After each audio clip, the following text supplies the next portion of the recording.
Asani was to the baby. Mashidi kids they were running now.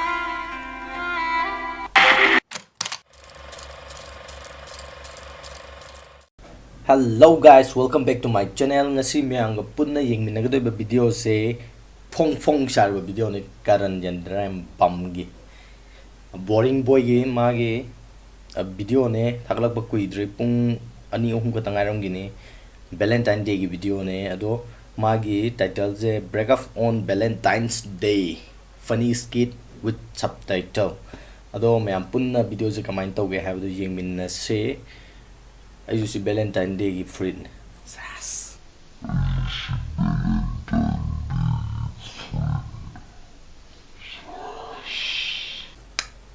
ado yengasi kamai tawge do. Before watching this video, make sure you press the subscribe button and click the bell icon so that you never miss any video. 1, 2, 3, 4, 5, 6, 7, 8.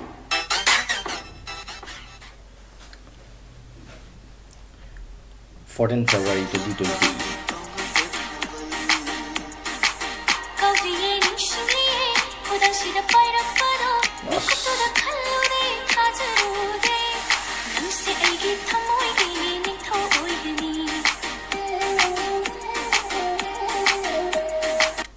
It's not what it looks like.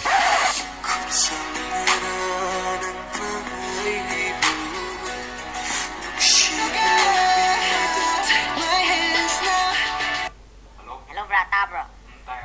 Happy Valentine's Day. Oh no!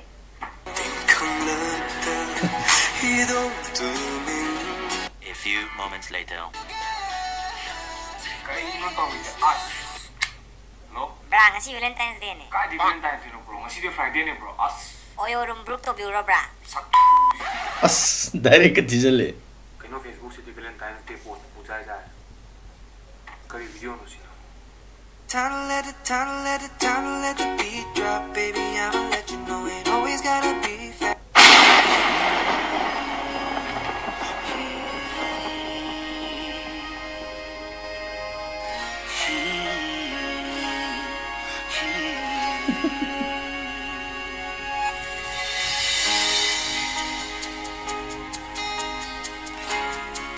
few days before. Say fat I'm happy.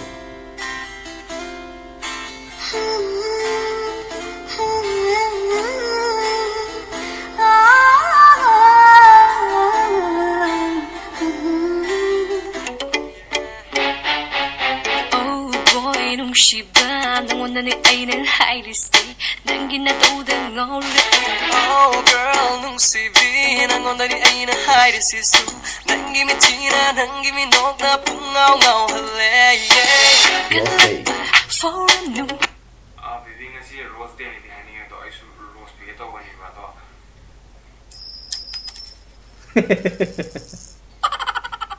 Kano dukan noi tingle ore ba to. See you in Pune.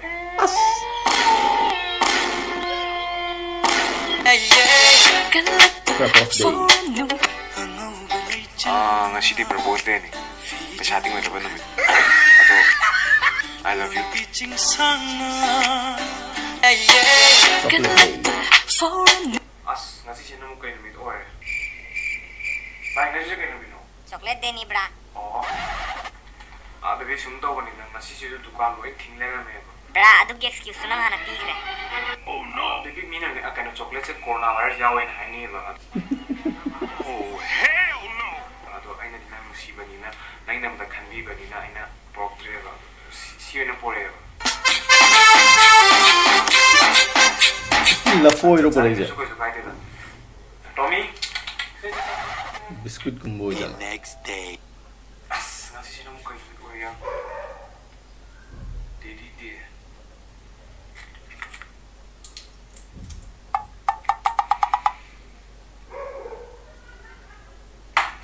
Pero baby, kano asi je tina ba ya ay asi. Ay pugam tile ngasi je kano. Kiss de do na re kunar se. Amai ko. Kaino puk thille har si poisa pa jibo. Oh, ye ni ma je. Thayam lei. Baby, ngarang na ko no do ba chao chao mo. Ato baby na hak ge hak to ngasi pira hota na. ꯑꯗꯨꯗꯤ ꯑꯩꯒꯤ teddy bro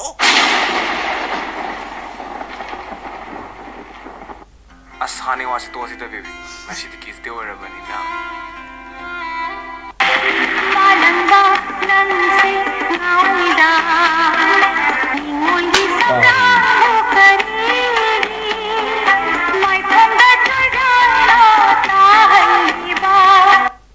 ꯑꯁ ꯄꯦꯜꯂꯦꯗ ꯅꯪꯁꯦ ꯑꯩꯈꯣꯏ ꯇꯣꯛꯅꯔꯁꯨ ꯌꯥꯔꯦ ꯑꯣ Valentine Day ꯅꯨꯃꯤꯠ ꯌꯧꯗ꯭ꯔꯤꯉꯩ ꯀꯥꯏꯅꯈꯤꯕ ꯂꯥꯞꯈꯔꯣ ꯍꯧꯈ꯭ꯔꯁꯅꯨ ꯄꯨꯝꯅꯃꯛ ꯅꯪ ꯑꯩꯒꯤ ꯋꯥꯔꯤꯗꯤ ꯋꯥꯔꯤ ꯑꯣꯏꯅ ꯂꯩꯍꯧꯔꯦ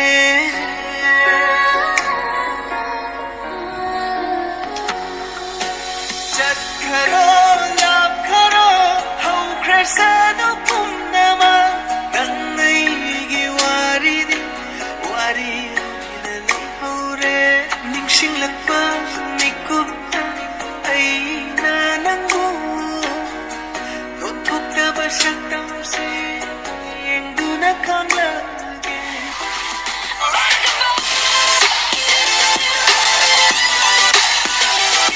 ꯑꯗꯨꯗꯒꯤ ꯇꯦꯗꯤ ꯄꯤꯔꯛꯑꯣ behind the scene ꯌꯥꯎꯔꯤꯌꯦ thank you bro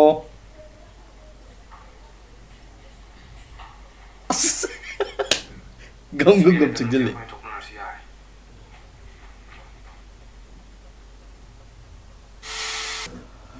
Karangi hꯧꯖꯤꯛꯀꯤ ꯚꯤꯗꯤꯑꯣꯗꯣ ꯌꯥꯝ ꯅꯨꯡꯉꯥꯏ ꯃꯥꯒꯤ ꯑꯥꯏꯗꯤꯌꯥꯁꯤꯡꯁꯦ ꯌꯥꯝ ꯐꯖꯩ ꯑꯗꯣ ꯃꯥꯏ ꯀꯥꯏꯅꯕꯒꯤ ꯚꯦꯂꯦꯟꯇꯥꯏꯟ ꯗꯦ ꯅꯨꯃꯤꯠ ꯚꯦꯂꯦꯟꯇꯥꯏꯟ ꯗꯦ ꯌꯥꯎꯗꯕꯒꯤ ꯃꯔꯝꯁꯦ ꯀꯥꯏꯅꯕꯒꯤ ꯑꯣꯏ ꯂꯩꯔꯝꯃꯦ ꯌꯥꯝ ꯊꯤꯅ ꯅꯨꯡꯉꯥꯏꯕꯤꯗꯦ ꯕ꯭ꯔꯣ ꯑꯗꯣ ꯑꯁꯦꯡꯕꯗꯗꯤ ꯀꯩꯝ ꯇꯧꯗꯕ ꯅꯠꯇ꯭ꯔꯣ ꯕ꯭ꯔꯣ ꯑꯗꯣ ꯕ꯭ꯔꯣꯒꯤ ꯚꯤꯗꯤꯑꯣ ꯀꯩꯀꯩ ꯂꯣꯏ ꯅꯨꯡꯉꯥꯏ ꯑꯗꯣ ꯕꯦꯛꯒ꯭ꯔꯥꯎꯟ ꯃ꯭ꯌꯨꯖꯤꯛꯁꯦ ꯌꯥꯝ ꯅꯨꯡꯉꯥꯏꯍꯜꯂꯦ ꯕꯦꯛꯒ꯭ꯔꯥꯎꯟ ꯃ꯭ꯌꯨꯖꯤꯛꯁꯤꯅ ꯍꯦꯟꯅ ꯑꯗꯣ ꯁꯤꯒꯤ ꯚꯤꯗꯤꯑꯣꯁꯤꯗ ꯑꯩꯅ ꯈꯤꯇꯪ ꯍꯥꯏꯅꯤꯡꯕ ꯑꯃ ꯔꯤꯖꯅꯦꯕꯜ ꯑꯣꯏꯕ ꯈꯤꯇꯪ ꯋꯥꯠꯄ ꯑꯃ ꯌꯥꯎꯔꯦꯕ ꯃꯅꯤꯡꯗ ꯍꯥꯏꯗꯤ